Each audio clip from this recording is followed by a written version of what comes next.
नमस्ते विद्यार्थी मित्रांनो, मी Shrimati Jayashree Hire madam, LVH college Panchavati Nashik, वाणिज्य संघटन आणि व्यवस्थापन, इयत्ता 11वी, प्रकरण 2, व्यापार. प्रत्येक देशाच्या अर्थव्यवस्थेत वस्तू व सेवांच्या उत्पादनाला जितके महत्त्व आहे तितके किंवा त्याहून जास्त महत्त्व वस्तू व सेवेच्या वितरणाला आहे. मानवाला अनेक वस्तू व सेवांची गरज असते. गरजांची पूर्तता व्यापार प्रक्रियेमुळे पूर्ण होते. पैशाच्या स्वरूपात वस्तू व सेवांची देवाणघेवाण हे व्यापाराचे वैशिष्ट्य असते. उत्पादक मोठ्या प्रमाणात वस्तूचे उत्पादन करतात. नंतर व्यापारी उत्पादित झालेल्या वस्तू ग्राहकांकडे किंवा ग्राहकांपर्यंत पोहोचवितात. व्यापार म्हणजे पैशाच्या स्वरूपात अथवा पैसा सदृश स्वरूपात वस्तू व सेवांची केली जाणारी खरेदी विक्री होय. व्यापाराचे मूलभूत वैशिष्ट्ये आहे आणि या वस्तू व सेवांचा मालकी हक्क एका व्यक्तीकडून दुसऱ्या व्यक्तीकडे हस्तांतरित करणे हे त्याचे दुसरे वैशिष्ट्य आहे. आता व्यापाराचे प्रकार. विविध घटकाच्या आधाराने व्यापाराचे पुढील प्रकारे तिचं वर्गीकरण केलेलं आहे. व्यापाराचे मुख्य दोन भाग पडतात: अंतर्गत व्यापार आणि बहिर्गत व्यापार. या अंतर्गत व्यापाराचे 2 प्रकार पडतात. पहिला आहे घाऊक व्यापारी आणि किरकोळ व्यापारी. तर आपल्याला आता घाऊक व्यापार म्हणजे काय, आता हे अंतर्गत व्यापार म्हणजे काय, जो अंतर्गत व्यापार आहे त्या अंतर्गत व्यापाराची माहिती घ्यायची आहे. देशाच्या सीमांतर्गत भागात वस्तू व सेवांच्या खरेदी आणि विक्रीच्या व्यवहारांना अंतर्गत व्यापार किंवा स्वदेशी व्यापार असे म्हणतात. हा व्यापार एकाच देशातील नागरिकांमध्ये होत असतो. उत्पादन व वितरण यामधील दरी भरून काढण्याचे काम हे वितरण साखळी करत असते. उत्पादक हा एकाच ठिकाणाहून मोठ्या प्रमाणात उत्पादन करीत असतो. ग्राहक वर्ग हा दूरवर विखुरलेला असतो. त्यांना जोडण्याचे काम वितरण साखळी करीत असते. आता याच्यामध्ये अंतर्गत व्यापारांमध्ये पहिला प्रकार आहे घाऊक व्यापार. आता ह्या घाऊक व्यापाराचा अर्थ बघा. उत्पादकांकडून मोठ्या प्रमाणात माल विकत घेऊन तो माल लहान प्रमाणात किरकोळ व्यापाऱ्याला विकणे, त्यालाच घाऊक व्यापारी असे म्हणतात. अशा प्रकारचा व्यापार करणाऱ्या व्यक्तीस घाऊक व्यापारी असे म्हणतात. घाऊक व्यापारी हा वस्तू व सेवा त्यांच्या वितरण साखळीत उत्पादक व किरकोळ व्यापारी यांना जोडणारा दुवा आहे. आता या घाऊक व्यापाऱ्याच्या व्याख्या कोणत्या कोणत्या आहेत त्या बघायच्या आहेत आपल्याला. पहिली व्याख्या आहे फिलिप कोटलर. ह्या फिलिप कोटलरचं त्यांच्या मते ह्या विचारवंतांनी जी व्याख्या मांडलेली ती बघा. जी व्यक्ती व्यवसायात मालाची पुनर्विक्री करण्याच्या उद्देशाने मालाची खरेदी करत असते आणि त्यासाठी विविध प्रक्रियांचा समावेश करीत असते, त्यास घाऊक व्यापारी असे म्हणतात. म्हणजेच जी व्यक्ती वस्तू पुन्हा विकायची असते असा हेतू ठेवून परत तोच माल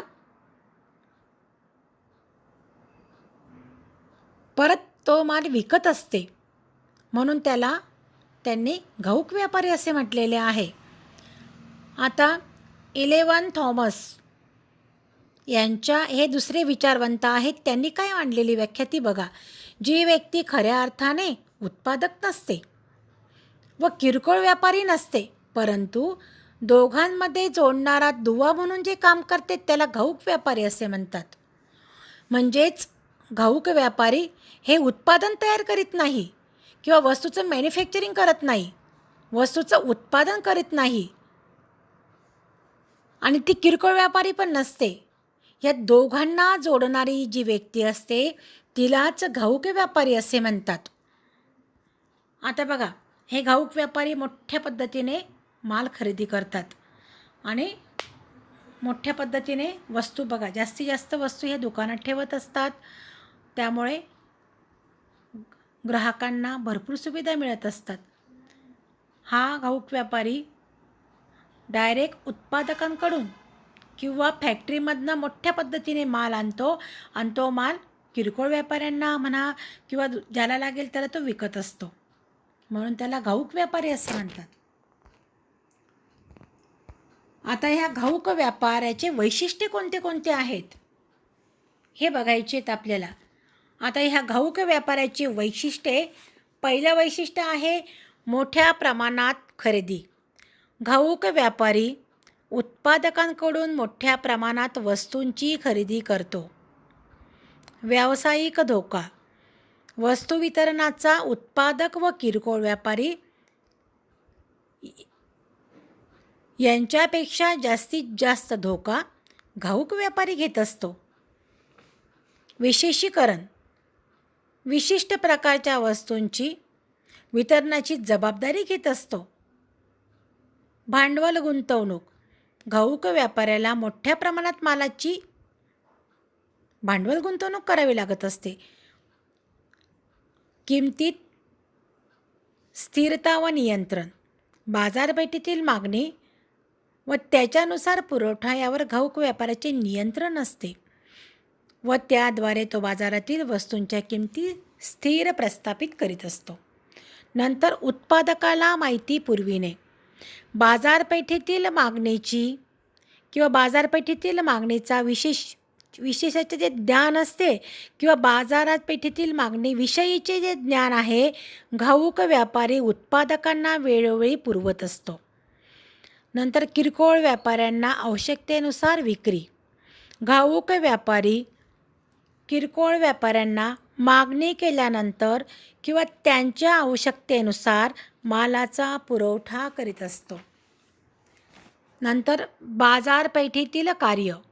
वस्तूंचे एकत्रीकरण करणे, माल साठविणे, वाहतूक करणे, प्रमाणीकरण करणे, बांधणी करणे, जाहिरात, आर्थिक मदत इत्यादी सर्व ॲक्टिव्हिटीज, इत्यादी सर्व प्रक्रिया हा घाऊक व्यापारी करीत असतो. आता घाऊक व्यापाऱ्यांकडून दिल्या जाणाऱ्या सेवा. हा जो घाऊक व्यापारी आहे ह्या व्यापाऱ्यांकडनं कोणत्या कोणत्या सेवा मिळतात. पहिला आकडा आहे उत्पादकांकडून दिल्या जाणाऱ्या सेवा. जो उत्पादक आहे त्याच्याकडनं कोणत्या कोणत्या सेवा दिल्या जात असतात, म्हणजे उत्पादकांना तो कोणत्या कोणत्या सेवा देत असतो, कोण? घाऊक व्यापारी. ते बघूया आता. पहिला आहे मोठ्या प्रमाणात मालाची खरेदी. घाऊक व्यापारी हा डायरेक्ट कंपनीकडून, कारखान्यातून मोठ्या प्रमाणात उत्पादनाची किंवा वस्तूची, मालाची मोठ्या पद्धतीने खरेदी करत असतो आणि किरकोळ व्यापाऱ्यांना त्यांच्या मागणीनुसार लहान लहान प्रमाणात मालाची विक्री करीत असतो. त्यामुळे तो मोठ्या प्रमाणात मालाची खरेदी कोण करत असतं? हा घाऊक व्यापारी करीत असतो. नंतर साठवण. घाऊक व्यापारी माल हा गोडाऊनमध्ये साठवून ठेवत असतो, म्हणजेच त्याच्याकडे मालाला साठवण्याची सोय देखील असते. उत्पादकांना माल साठवण्याची चिंता हा घाऊक व्यापारी दूर करत असतो. स्वतः घाऊक व्यापारी त्याच्या गोडाऊनमध्ये सर्व माल साठवून ठेवत असतो. नंतर आहे वाहतूक. घाऊक व्यापारी स्वतःच्या हिमतीवर वाहतूक यंत्रणा राबवित असतो. उत्पादनाच्या ठिकाणापासून तर मागणीच्या ठिकाणापर्यंत ही यंत्रणा घाऊक व्यापारी हा राबवित असतो. म्हणजेच जो उत्पादक आहे, जो मॅन्युफॅक्चरिंग आहे, जो कारखान्याचा मालक आहे, त्याला वाहतुकीची गरज देखील हा घाऊक व्यापारी करू देत नाही. स्वतःच्या खर्चाने वाहतूक खर्च स्वतः घाऊक व्यापारीच करत असतो. आर्थिक साह्य. घाऊक व्यापारी उत्पादकांना वस्तूचे उत्पादन प्रक्रियेत जो खर्च येत असतो तो खर्च किंवा आगाऊ रक्कम देऊन आर्थिक साह्य करत असतो.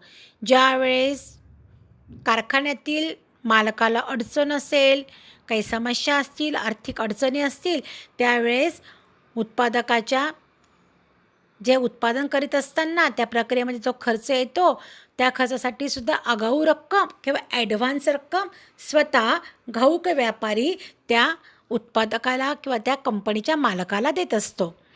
बाजारपेठेविषयकची माहिती. घाऊक व्यापारी किरकोळ व्यापाऱ्यांना माल पुरवितो.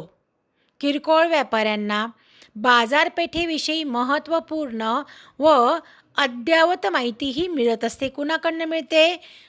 घाऊक व्यापाऱ्यांकडूनच मिळत असते. ही माहिती तो उत्पादकांना देखील पुरवत असतो. नंतर आहे धोका स्वीकारणे. घाऊक व्यापारी उत्पादकांना वस्तूच्या उत्पादनासाठी आगाऊ रक्कम देतो. तसेच किरकोळ व्यापाऱ्यांना उधारीची सवलत देतो.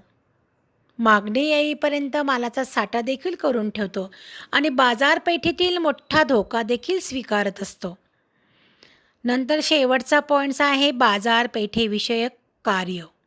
घाऊक व्यापारी मालाची साठवणूक,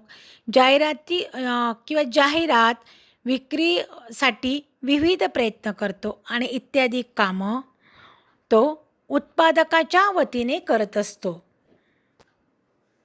नंतर आहे घाऊक व्यापाऱ्यांकडनं दिल्या जाणाऱ्या सेवा. आकडा ब. किरकोळ व्यापाऱ्यांना दिल्या जाणाऱ्या सेवा. जो घाऊक व्यापारी आहे हा किरकोळ व्यापाऱ्यांना कोणत्या कोणत्या सुविधा पुरवत असतो, त्यांना कोणती कोणती मदत करत असतो ते बघूया. पहिला आहे वस्तूंचा साठा. किरकोळ व्यापाऱ्यांना विविध वस्तूंची विक्री करावयाची असते. त्यांच्याकडे साठवणुकीची व्यवस्था नसते. घाऊक व्यापारी किरकोळ व्यापाऱ्याच्या मागणीनुसार किरकोळ व्यापाऱ्यांना मालाचा पुरवठा हा घाऊक व्यापारी करीत असतो. नंतर नियमित पुरवठा. किरकोळ व्यापाऱ्यांना जेव्हा गरज असेल तेव्हा खात्रीशीर व नियमित पुरवठा करण्याचे काम घाऊक व्यापारी करीत असतो. नंतर आहे धोका स्वीकारणे. घाऊक व्यापारी मालाची साठवण, बाजारपेठेतील किमतीमध्ये बदल, मागणीतील बदल या बदलाचे सर्व धोके स्वीकारून किरकोळ व्यापाऱ्यांना त्यांच्या चिंतेतून त्यांना मुक्त करत असतो. आर्थिक मदत. घाऊक व्यापारी किरकोळ व्यापाऱ्यांना मालाची विक्री करताना आर्थिक सवलत किंवा सूट किंवा उधारीची सवलत देऊन आर्थिक मदत करत असतो. बाजारपेठेविषयक माहिती. घाऊक व्यापारी बाजारपेठेविषयक विविध उत्पादने, येणारे नवीन उत्पादनांचे प्रकार, नवीन योजना असतील त्या वस्तू त्यांच्या संदर्भातली माहिती. घाऊक व्यापारी किरकोळ व्यापाऱ्यांना वस्तूची खरेदी केव्हा आणि कधी करावयाची याबद्दल मार्गदर्शन करीत असतो. नंतर आहे विक्रीय वृद्धी. बाजारपेठेमधील घाऊक व्यापारी वस्तूच्या व मालाच्या जाहिरातीची जबाबदारी देखील घेत असतो. त्यामुळे वस्तूच्या विक्रीत वाढ होत असते. परिणामी किरकोळ व्यापाऱ्याची विक्री मोठ्या पद्धतीने होत असते. नंतर आहे